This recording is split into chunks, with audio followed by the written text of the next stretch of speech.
weekday mornings from 10 until 11 on WHOW on AM and FM and on the WHOW streams. We provide farmers and ranchers with timely insights and information aimed at improving their operations. Join me, Chip Flory, weekdays at 10:06 on Central Illinois Ag Station, WHOW. You're finding Central Illinois. WHOW. Top of the morning. Thanks for being with us. I'm your host today, Seth Lawrence. The WHOW Morning Show streams to Facebook and YouTube, brought to you by Peterson Insurance, your Pekin Insurance agent in Clinton. My guest on the Zoom this morning, Dr. Lisa Taylor, Superintendent of Heyworth Schools. Good morning, Dr. Taylor. How are you? I'm good. Just glad to be back in person and, looking forward to spring. It looks like it's a little ways off. Oh, I know. I feel like I haven't seen you since last year. How were your holidays and, back to school and all those things? How you doing? It was wonderful. I was able to visit my son in England for a couple weeks, and then I came home to host people from France for a couple weeks. So it's nice to finally get into a routine after the holidays and kind of settle in. You are a seasoned internationalist now. How about that? Yeah. Who knew? Very good. And Dr. Taylor, it's been a crazy couple of weeks here for schools between all the cold weather and the crazy weather. And we should talk about this to get us started. You went e-learning for a couple of days in the last 7 here. Talk a little bit about just your procedures, your process, and decisions to utilize e-learning versus, say, just canceling school altogether. How about that? Sure. So we actually started e-learning days with a state pilot before COVID. So we had kind of gotten rid of traditional snow days before even COVID. And then after COVID, of course, e-learning became, a little more of a trend when you had too many staff out and that sort of thing. And so we did 2 surveys of our families to get preference and that sort of thing. And we were overwhelmingly in support of e-learning. And by then had a pretty good model in place. It's not as good as being in person, right? But it's, something in reinforcing learning and teaching new skills. And so for us, we don't really use traditional snow days at all. But like everybody else, we have a couple superintendent chats that go on, like, what are you guys thinking and that sort of thing. And every district is a little bit different. And of course, you can be in Clinton and you can be in Heyworth and get completely different weather in Illinois. So that makes it exciting. Mm-hmm. And then if we can call it the day before, we do, because it helps parents plan. So some of these days were a little bit easier because when the forecast is -25 and there's potential for blowing snow on the road. I mean, that one's a little bit more of a no-brainer. So we were able to call those earlier. But when it's more questionable and a storm is hitting early in the morning, I have a couple guys on my administrative team that will check in-town roads. We have a township supervisor that checks rural roads, and then my transportation director. And so the group chats usually start about 4 a.m. and we try to decide by 6 a.m. just so, there's enough time for people to plan. Did your screen just flip you from one side to the other? It didn't on my end. It did on mine. That was weird. I didn't know. What are you doing? I don't know. I'm not doing anything. That caught me off guard. I was like, wait a minute. She's on the other side now. Sorry. That's for people. I'm everywhere. I was say, for people not watching, they're like, what are they talking about? No, the Zoom call just switched my screen up here. That was the most random thing I've ever seen. Anyways, so talk, I always kind of operated under, there's kind of 2 schools of thought, I guess, with this. Like, we know that learning in person is best for students, right? But it's kind of, you don't get this very often where like you have to call off on a Friday and a Monday, kind of for the same reasons of just really cold weather. So I guess just, talk about like just, you deciding between, do we want to do e-learning or do we just want to cancel school and then we'll get everybody back in the classroom? We may have to prolong the school year by a day or 2, but because we know that learning in person is best. I mean, how do you navigate that decision? Yeah, some other things to take into account. Those things obviously you consider, but seniors also finish early at the end of the year. So if you add days, there's a group of kids that aren't going to make those up. There are people that plan vacations. We always kind of butt ours up to Memorial Day, and our attendance has been terrible when we extended the year before. Uh-huh. And so either way, there's some learning loss, at least some teaching loss, right? And those kind of balance each other out, in my opinion. What we we also have to work with families. One of the drawbacks of e-learning is, and there are a lot of parents who work remotely now, right? And they're saying, hey, this is really hard. It's not the majority of our parents, but there's a faction like, I can't be teaching my kids fifth grade math while I'm, working online. Mhm. And so what we have always said is we will work with them. We will help them catch it up when they get back. If you can't do it, you can't do it. But that's a very small number of families for us. And honestly, it's another little benefit is you really get to know what your kids are doing in the classroom. Everybody reads the folders that come home, Mhm. but now you're teaching it. It's kind of hard on parents. So at first there was more frustration, but now it also helps you really know what they're working on and what they're learning right now and how your kid is doing with it. Yeah. And I wonder also about just kind of the rigor of e-learning. I know some districts in the area have kind of looked at, okay, when we go to e-learning, we need it to be more than just here's a packet, go home, do it, bring it back the next day. How about just the rigor of making sure students are exercising that brain power and that learning experience? How about that? Yeah, we encourage staff to incorporate some fun things, especially with snow, right? If it's not -25 out, if there's things you can do, right? We do want that, but we also, we tell them keep the rigor going, right? Keep the kids engaged. We use a lot of supplemental videos if it's a hard concept to learn. So use these videos if you're struggling with this, right? And we haven't really done, some districts do the model where the teacher is live with the students. It's a little bit difficult in a smaller district, especially in secondary with kids moving around schedules all day long. And so we haven't gone that far, but we do make sure it's meeting all the state requirements in terms of time and that sort of thing, and that it's connected. This shouldn't be, hey, play puzzles and just enjoy your day. If we're going to do that, we need to be canceling. Sure. And I wonder though, you talked about the whole, shuffling classes and that sort of thing. I mean, do you foresee a time where technology allows, a lot of it is probably based on a student's access to internet, obviously. But do you foresee a place where because of the advancements of technology and all those things that need to make it happen, where you could say, hey, we're going to do a regular class schedule today, but it's going to be, remote. It's going to be e-learning. You'll be expected to jump on a call by this time and all of that. Do you foresee that ever getting to a point in education? Yeah, I think it definitely will. I mean, I'm thinking how much it's evolved in the last 10 years, right? And then, I only have 4 or 5 to go, but AI has now sped up that in the last year or two, right? Really? And so I think what I see coming more is more individual assistant tutoring using AI. Sorry about that. Bless Excuse you. me. Goodness gracious. Yeah, it's allergy day. Evidently. Um, yeah, and but AI has made a lot more opportunity for individualized learning. And so I think that's the biggest shift we will see. Will teachers ever fully be replaced in the classroom? I don't think so. There's a human side of this, and there's social skills, and there's lots of other things to teach, but it's definitely going to evolve individual learning. Interesting stuff. Anything on that? By the way, we really did a deeper dive into e-learning than I thought we would. So you're not going to have to extend the calendar or anything like that? No, we won't. And we've been training our staff. We jumped in on AI pretty early, and then we've been using Trifera, and a former teacher of ours works for them with all of our school improvement planning sessions this year, just to teach the teachers about ethical use, but also tools that you can use and, teaching how to write prompts, like act as a fifth grade tutor for a student struggling with this, right? So being very specific so you're getting what you need. It's kind of like when you and I learned how to use search engines and you had to use quotes to be specific, but it's learning how to write those prompts in a way that benefits learning. The prompts are key in AI. Yep. For sure. I guess let's go into the AI conversation. And first of all, how is it helping the classroom? It sounds like this has been from what you're telling us, there is the benefit of AI in the classroom. How about that side of it?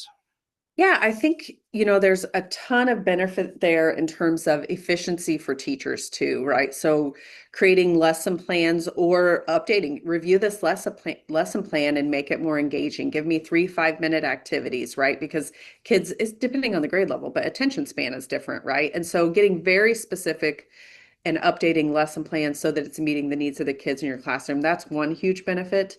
And then acting as a tutor or providing interventions for a kid who's struggling. When you're teaching a class of 20 or 25 or more, and there's two kids struggling with this, or two kids struggling with a different skill, that one teacher can't be in three places. But that is a place where AI, I think, can come in and support kids while they need it, instead of, hey, wait till I'm done with, Seth and Lisa, and then I'll help you guys. So kind of, using that time wisely. Does AI help in clarifying the curriculum at all, and the teaching, maybe not teaching methods, but how to present the information? Yeah, definitely. I mean, our teachers will use it to create presentations, I used it for create an image for our e-learning day, right? We all get tired of looking at the same clip art or, GIFs that are out there. And so teachers are using it to create presentations. What we have really talked to them about is it is just like when we learn search engines, review the content, right? Mm-hmm. Make sure it accurately represents what you're trying to say. Double check dates. It will do some weird things. And there's lots of, Yeah, Gemini and yeah, ChatGPT. But you are responsible, right, for reviewing that work to make sure it's what you intend for your audience. And it's also created headaches. We're all still in that window where, the AI screeners, did a kid use AI to write this essay? yeah, Those aren't yeah. working well. They're proven to be pretty faulty. Oh, And interesting. so it takes a lot of professional judgment. A lot of times with kids, you can read it and say, this isn't like what they've written for me for the past so many years, right? So Mhm. that should be your driver, not I scan this and it's definitely AI and we're gonna do this, this, and this. It's a conversation. Ah, I see. I see. Well, I'll Yeah. tell you what, let's dive into that maybe after the break, because Sure. that's gonna be a challenge, I feel like, down the road. And I know you were telling me before we got started that AI has been the focal point of a lot of training this year. It's gonna be the focal point of your kind of code of conduct for next year and those sorts of things. So let's break and dive into that. Before we do, though, Dr. Taylor, how do folks follow along with Heyworth Schools and the things you got going on? Yeah, check us out on Facebook. We also have a district app and our website is husd4.org. Very good. Dr. Lisa Taylor is the superintendent of Heyworth Schools, my guest on the Zoom. More to come with Dr. Taylor on the morning show.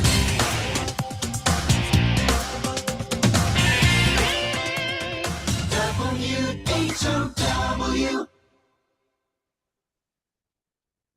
Let's check the markets on the RFD Radio Network. I'm DeLoss Yankee. Slightly higher for corn and soybeans and wheat. We have a green screen, but just barely. March corn up a quarter. 430 and a quarter. May up a half. 438 and a half. July up 1.5. 445 and a half. March soybeans up a quarter. 1075 and a quarter. May up 3/4 of a cent. 1088 and a half. July up a penny at $11.02. March wheat up 1.25, 537 and a quarter. KC up 3.5, 545 3/4. Livestock were mixed. Feb lean hogs down 17, 87.75. Feb live cattle down 47, 236.35. March feeders are up 72, 366.57. And crude oil up $1.97, 65.18. RFD Radio Network. This winter, your to-do list should include hot cocoa. And that's about it. No planning for repairs, no worrying about upkeep, and absolutely no hassle. Because winters in Illinois can be unforgiving with cutting winds, fast falling snow, and driveways that are never quite clear. But at Hickory Point Garden Homes, snow removal, icy driveways, and winter wear and tear are already handled. So you're not braving the cold just to get out the door. If you're ready for a winter that feels easier, see Hickory Point Garden Homes by scheduling a tour today. Click on their icon at DeWittDailyNews.com today. Your friend in Central Illinois, WHOW. Top of the morning. Thanks for being with us. I'm your host today, Seth Lawrence. The WHOW Morning Show streams to Facebook and YouTube, brought to you by Peterson Insurance, your Pekin Insurance agent in Clinton. Dr. Lisa Taylor, superintendent of Heyworth Schools, my guest on the Zoom today. Dr. Taylor, we're continuing to talk about AI and how it is changing your school code book and those sorts of things. What are you considering there, and how much does this change that? Yeah, so we have a handbook committee that's been talking about AI and also cell phone policy due to the state law change, because we didn't go with the cell phone ban a year early like many districts did. So we've been trying some different things out. We're surveying our parents in our community right now about what's your input based on elementary students. What should they be? Should they not have cell phones at all? That sort of thing. Mhm. And we're also looking at the staff side. What is responsible use for us? And I would say that kind of carries over to AI. Our focus is really on responsible use, age appropriate use, right? Mhm. We don't want kids to lose critical thinking skills, and especially early on, literacy skills. We don't want them memorizing something AI is, sending out, but not understanding the concepts behind it. And so that's been a lot of it. We already have things in place for plagiarizing. And now AI is just another tool if someone wants to plagiarize, right? That they can. And so there's some reteaching going on everywhere with students and staff.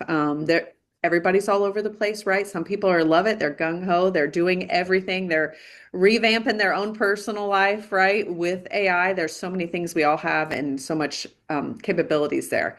And then there's people who are like, I'm not comfortable with this. This isn't right. It doesn't feel right. We don't have much of that anymore. But initially, our main conversation was about this is just going to lead to more dishonesty. This is going to lead to kids not learning the way they should. And so Right. with anything, I'm a believer in balance.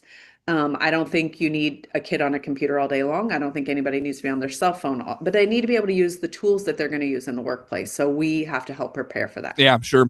And you said something interesting in the last segment that that caught my attention was the one of the programs you use to kind of check for AI plagiarism is not as efficient as you thought it might be. How much of a challenge does that create in your your school code book and those sorts of things?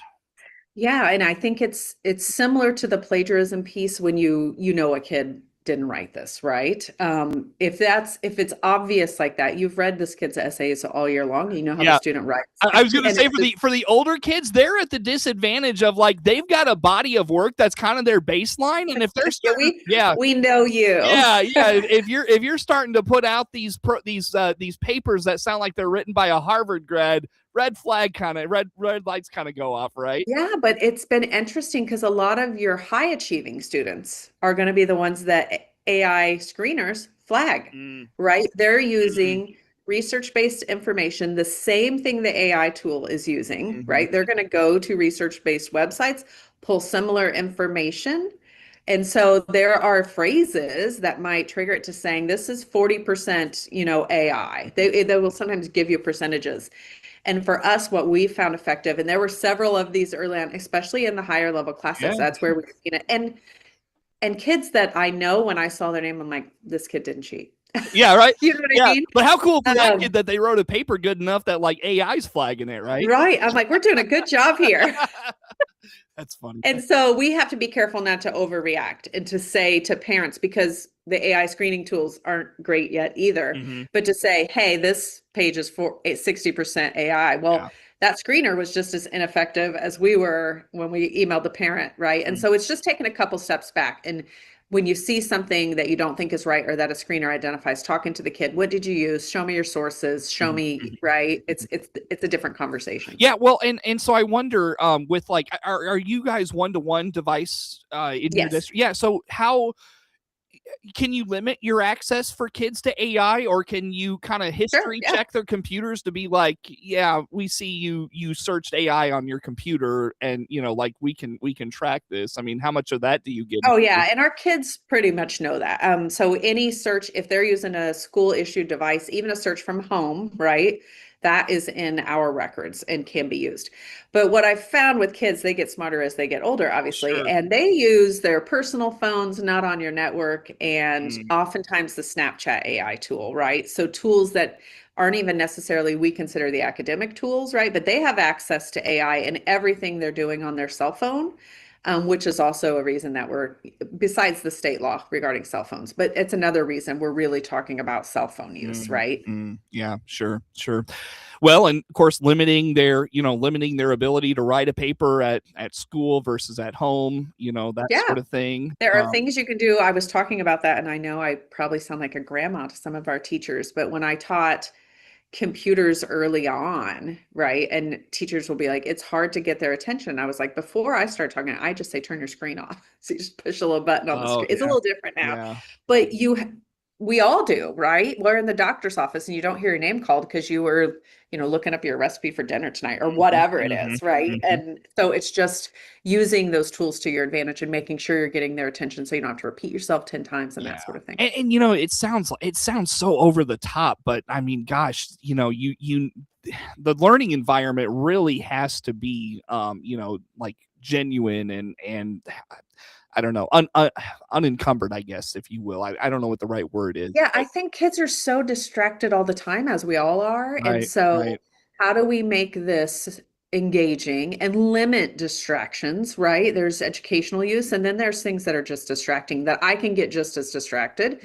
And so, how do we balance that? And that's the tougher conversation, even one-to-one, which you mentioned. And we just approved our purchases for next year. But I've talked to my technology director and told the board, we're going to look at this. Like maybe that one-to-one model is outdated and needs to be different. Maybe I'm making this up, but maybe it's carts and you have access when you need it, but not a device on you at all time, right? I think finding that balance, we tend to do this in education and in life, right? You go from one extreme to the other, and there's somewhere in the middle that we need to be. And so we'll be looking at that and evaluating it. Yeah, and sometimes it does sound like an overreaction, but yeah, for sure. You know what you ought to do is you ought to just go back to computer labs. Bring in the. I think we should go back to pen and paper, even though I get a cramp when I write for too long. I'm like, are my hands out of shape? I was going to say, how out of shape are our hands? I mean, I do this too, writing in my office or writing at home. Like, how out of shape is my hand? I've just been writing for 5 minutes and I'm cramping up. It's terrible. But no, go back to either computer labs or pen and paper. I like that idea too. There's old people at home be like, that's the way to go. So that's the way. Let's make them write cursive too while they're at it. So funny. Very good. Well, Dr. Taylor, I'm looking at the clock. Unfortunately, I got to wrap things up with you here in a short minute here. How do folks learn about all things Heyworth schools? Keep track of what you got going on, activities and all that. Where do they go? Yeah, Facebook is the best place to show off our kids and highlight events, but also our district website is husd4.org. And I just want to say, I always enjoy my time with you. I'm not going anywhere, but I never tell you that. I enjoy you coming on, Dr. Taylor. You're one of my favorites. So it's always thank you. Don't tell the others. I enjoy all you. I really do. But no, I enjoy the conversation. Thank you for saying that. Dr. Lisa Taylor, Superintendent of Heyworth Schools, my guest on the Zoom today. The morning show streams to Facebook and YouTube, brought to you by Peterson Insurance, your Pekin Insurance agent in Clinton. Network news comes your way next on the WHOW Morning Show. WHOW.